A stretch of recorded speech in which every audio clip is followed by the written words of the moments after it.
Alright, now that we're done putting ourselves over, once again, it was not a great week for pro wrestling.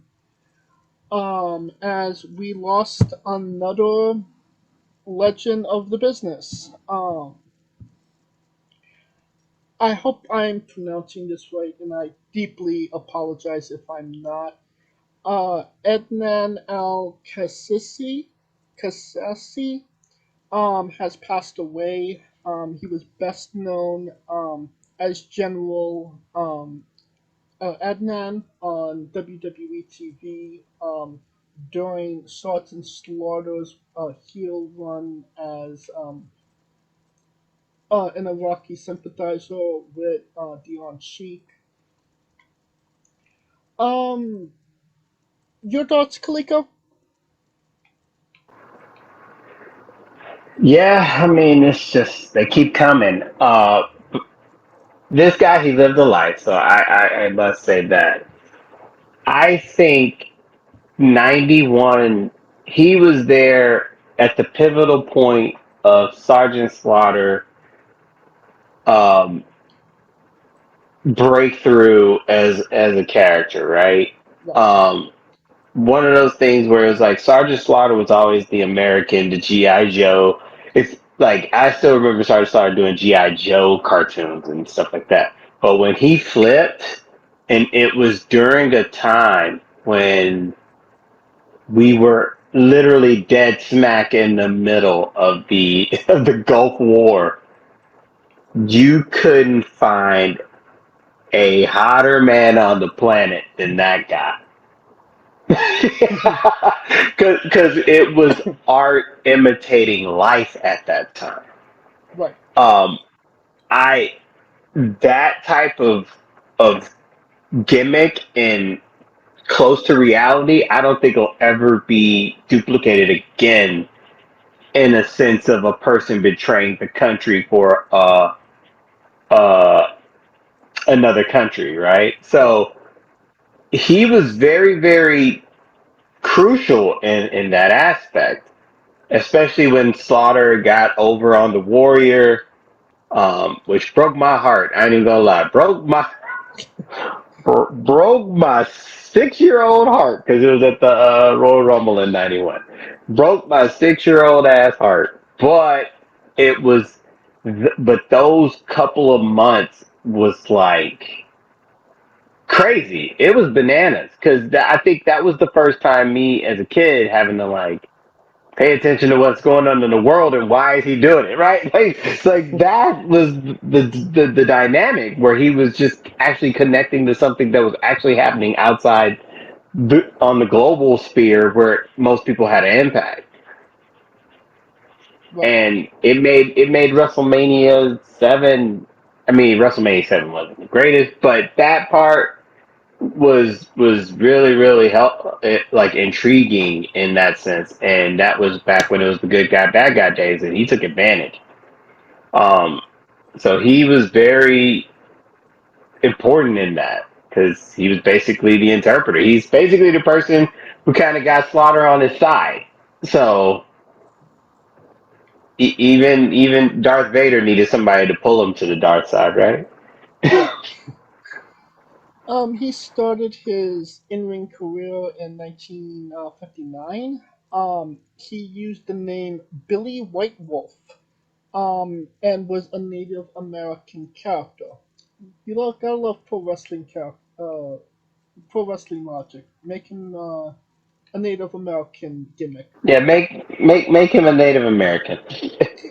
It's Um, like in 1994, 1974 to 1975, he actually competed for New Japan Pro Wrestling, where he teamed with Nikolai Volkov and even competed against Antonio Nelke, which was no small feat back in that day, considering that guy was like God to those people.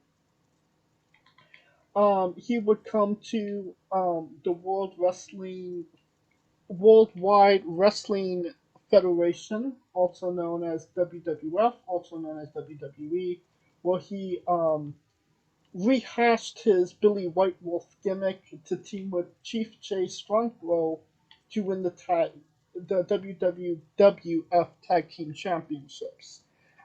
They would later relinquish those championships due to Anan having to need neck surgery. There was a angle on TV where Ken Patera broke in storyline broke his neck, and they had to relinquish the tag team championships. Obviously, what we talked about, that whole run with Sergeant Slaughter in nine, 90 or 91, from 90 to 92, and then from 92 to 98, he joined the the AWF.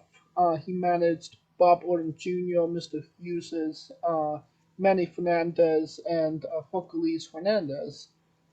Um, After that, he retired.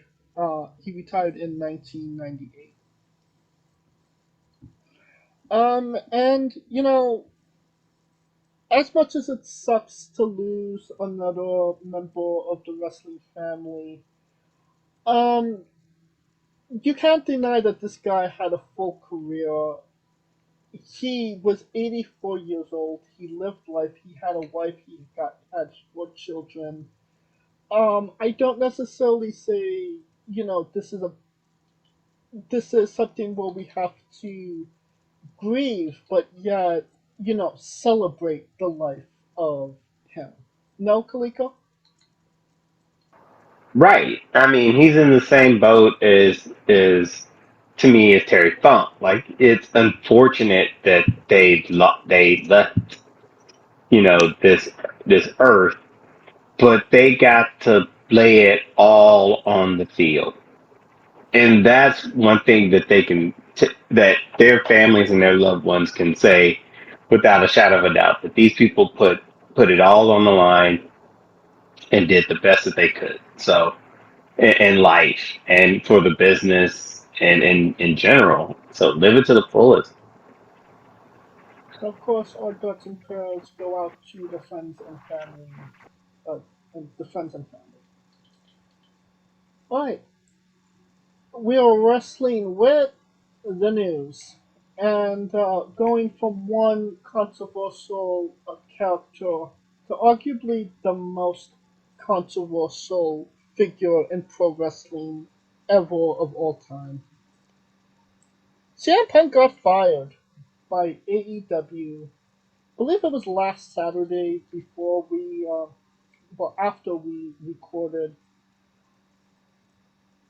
We've talked a lot off air about this, and it's been a week, so we had a little bit of time to digest what happened. But I'd like your thoughts on it first, Kaliko.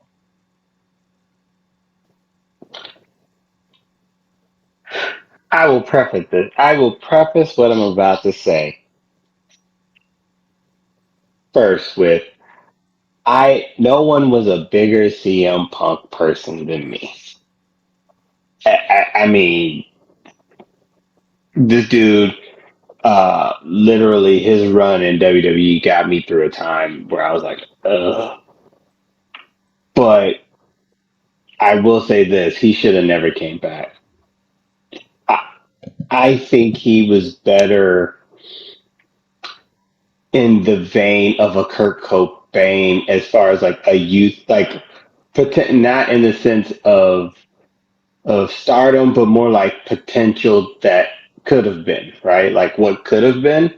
Yeah, He was a martyr. He was considered a martyr when he left wrestling because everyone could say it's on Vince. Everyone could say it's on Triple H at the time because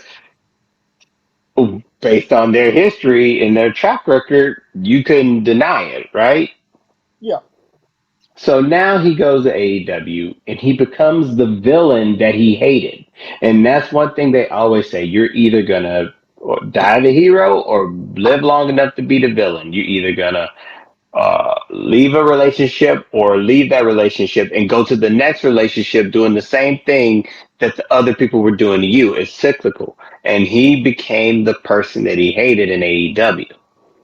The simple fact that he even brought up WrestleMania and he competed on a bigger stage, that alone gave me the red flag. Like, yeah, he should have been left. Because if you're coming in the door leading with that, and Jericho is not coming in the door leading with that. But granted, Jericho was one of those guys who's worked everywhere, right? Right. Like for every big promotion. So he doesn't really care as far as his stature more so because it's solidified. He lets his innovation do the talking. Punk was more in the sense of he had to be the star. The fact that Collision even became a show was because of him not wanting to work with the Bucks. So now he's gone. Collision is still there. So the reason that Collision is even there at all is gone. And it's just a sad outlook because we had so much potential or hope for him that he had would be able to have all these crazy matches against possibly Kenny Omega, rematch with Hangman, them and FTR versus the Bucks. It was all supposed to have been these potential dream matches, him versus MJF for the world championship. All these potentials that we could have had, and his ego kind of got the best of him because he felt in his mind, and I'm not gonna say that this might be the case. I'm just hypothesizing here. He felt he was the biggest fish in that pond. I mean, but wasn't he? He by only by the simple fact that he was considered a martyr somewhere else. That's why. And now my mind has changed on Triple H because I'm looking like he might have saw that shit a mile away. And now I'm rethinking those promos he had with Punk, and everything seemed rung true. If it's not about him, it's all for naught. And I don't blame him for that. Like it's CM Punk. We're all selfish in nature, but you could tell like it him being there started the Civil War. Him being signed started the Civil War. Everything else happened was just icings on the cake. You know, it from your the way that you're saying it kind of seems and like you're putting all of the blame on Pop. And I'm not putting the blame on Punk. Sorry to interrupt. yeah, I'm putting Punk is to blame, but the history of what happened since he got there. You see what I'm saying? If this was like a one off, I yeah, could see your point. But it's the fact that it came after he had fought the Bucks and after he was messing with Hangman, talking with Hangman Page, after he was interrupting the owner, after right when he was, I guess the owner threatened for his life, and I can't take not say that those things aren't, you know what I'm saying? right. Those are contributing factors. It's kind of like who's the person? Like Dennis Rodman getting a technical, and he gets suspended for 16 games. It's not because of the one incident. It's the fact that there's a history there. I gotcha. You know, and you all right. I do think CM Punk. There's blame to put on him, but there's blame to put on Jack Perry. There's a blame to put on the Bucks. There's a blame to even put on Kenny at this point. And I just feel like the most blame here goes to Tony Khan because all of this could have been avoided if he didn't want to just ruffle people's feathers. If he would have just taken charge, say, I'm the boss, this is what we're doing, cut this shit out, and really get over it before it really even began. But he didn't. And that was the biggest problem. And what if why was only CM Punk the problem here? Because he wasn't in that little circle of little buddies that like Tony Khan. The Young Bucks didn't get stripped of being vice president when they had that altercation with Punk in the locker room. Ryan Nemeth didn't get punished when he made that tweet about CM Punk. Jack Perry didn't even get punished. He got suspended, and we don't know. And in like a couple of weeks, he's gonna be back on TV like nothing ever happened. It seemed like CM Punk was always the one that got the blame, whether it was his fault or not. And that's Tony's fault, not Punk's fault, not Perry's fault, not even the Young Bucks' fault. And because, okay, the whole thing between Jack Perry and CM Punk in the locker room, in Gorilla when they had that altercation, that shit never would have happened in WWE. No, Kaliko? Well, it wouldn't have happened because they had a locker room leader. But the problem is that I get what you're saying that he started it all, but Punk, I mean, Tony Khan wasn't the one trying to get motherfuckers fired the moment he hired somebody. So yeah, it wouldn't have happened because WWE wouldn't happen because they have a code and a protocol. Right, AEW is the wild, wild goddamn West. And this is where the problem lies because I think, as much as Jericho could say it's his locker room, it's a laid back locker room. And that's always been the complaint with people, right? The AEW's been wild, wild westy. No one really wants to listen to the elders. They just want to go out and do their own shit. Which, go for it, but and I see your point because maybe Punk is someone who's trying to bring order to chaos, right. but that chaos was happening way before he got there. Oh, yeah. It's like trying to stop a hurricane. You know what I mean? You can't. No. I mean, look at it this way. Who are known as, professional men of pro wrestling? And I'm emphasizing men. Cody Rhodes, not there anymore. CM Punk, not there anymore. Andrade, while he is still there, you can't deny that he's had a multitude of problems with that locker room and those same cast of characters. Um, I had somebody else on my tongue. There's. It seems like if you don't follow the young bucks, way of pro wrestling and that style, then you're not going to get far in AEW. Oh, Eddie Kingston has had a lot of issues with a lot of different people.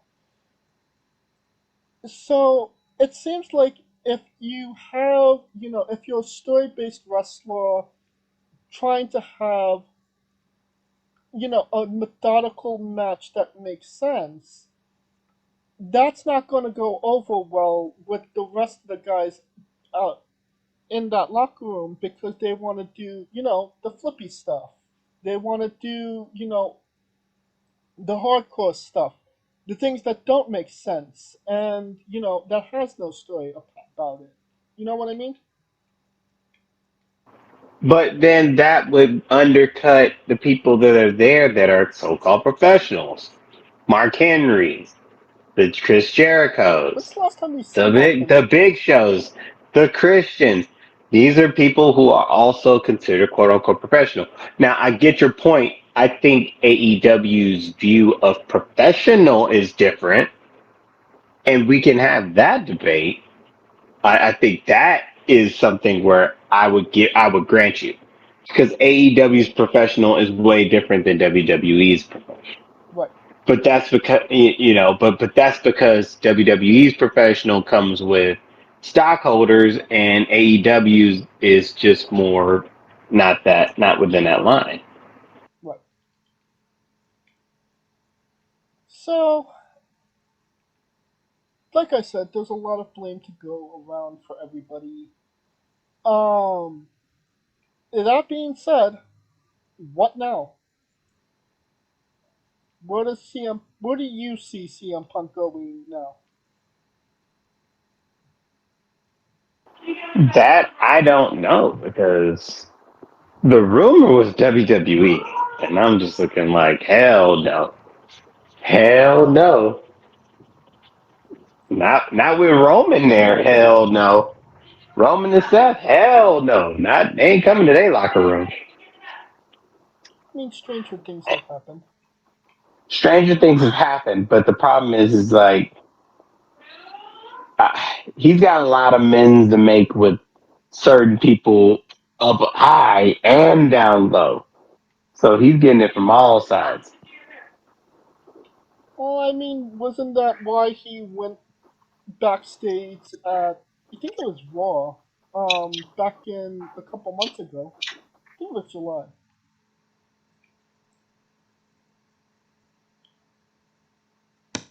But, you know, Not he's the common denominator for both companies. I think WWE is petty enough to hire him to say, "Hey, we got AEW's big star," and I think that Punk is spiteful enough to take whatever offer they give him in order to say "fuck you, AEW." Now, what that contract entails, I'm not entirely sure. I would feel, maybe if it's not going to be a Brock Lesnar schedule, then it's just going to be maybe a one off retirement match and a Hall of Fame induction. And that is, depending on when is he actually allowed to come back to WWE because we don't exactly know what this no compete clause entails. Well, it's he got fired for just cause. I don't think there's a no compete clause, is there? Apparently, the no compete clause for WWE when you're terminated with cause is a year, but there has been no word what AEW's contract entails.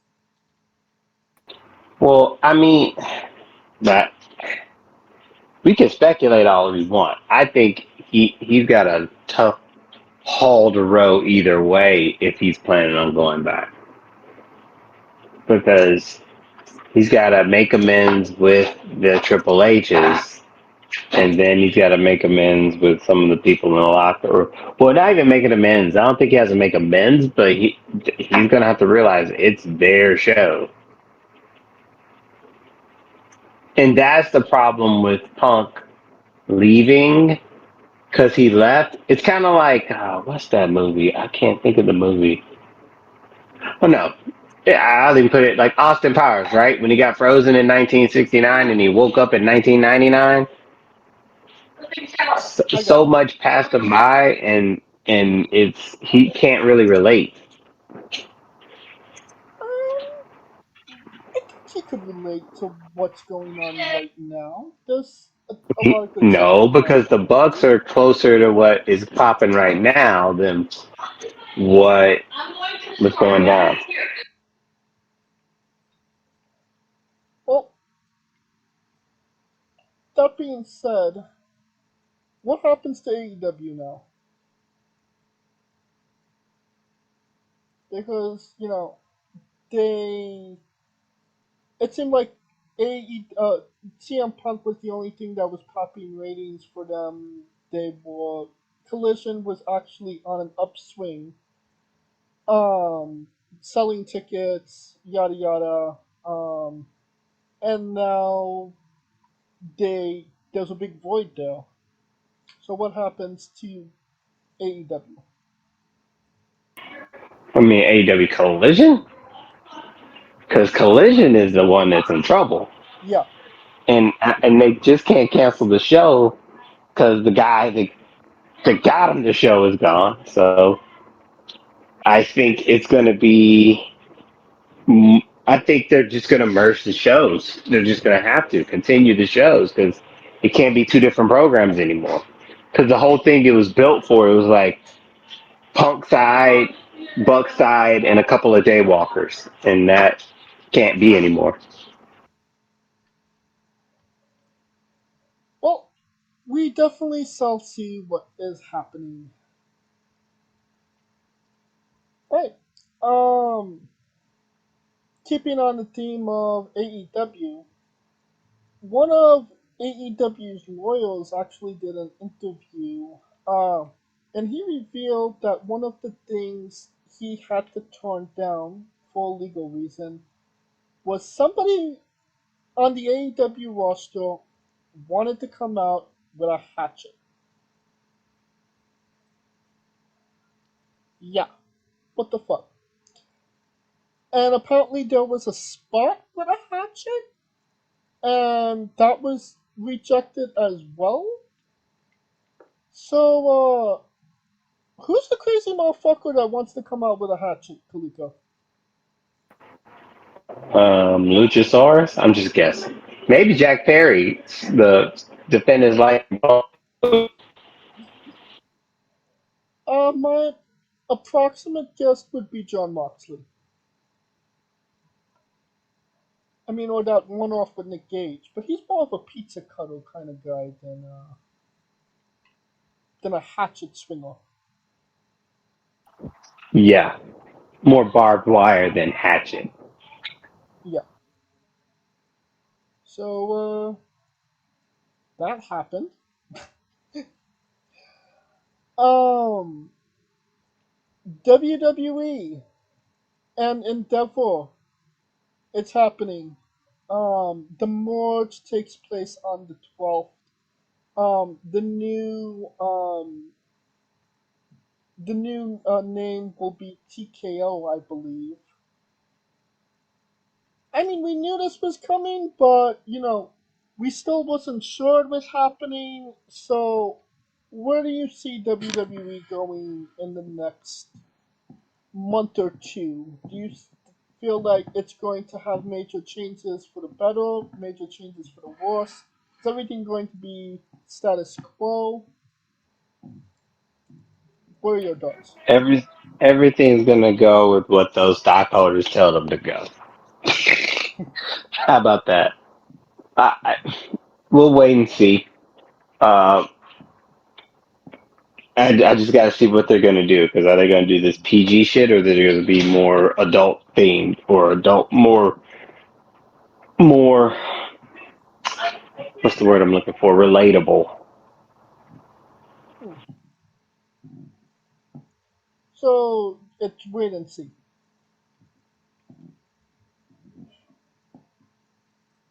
Oh, did we lose Clicker? Um, that brings us to our next bit of news. Um, the Superstar Spectacular from India took place a couple days ago, and the Great Khali made an appearance. And at the end, he said to the crowd that he has one more match in him. Do you feel like I don't feel like he had one more match in him when he was at his peak in 2007. No, Kalika? No, no, not at all. He should have been. Sometimes you just gotta go, homie. When it's time to go, you gotta go. Exit stage left. Yep. Alright, that will conclude our news for now. And now, a quick word from our sponsors. Hey, folks, this is the Colossal Mike Law, and you are listening to Wrestling with Entertainment. Enjoy the show, support these guys. We appreciate it very much. We'll see you at ringside.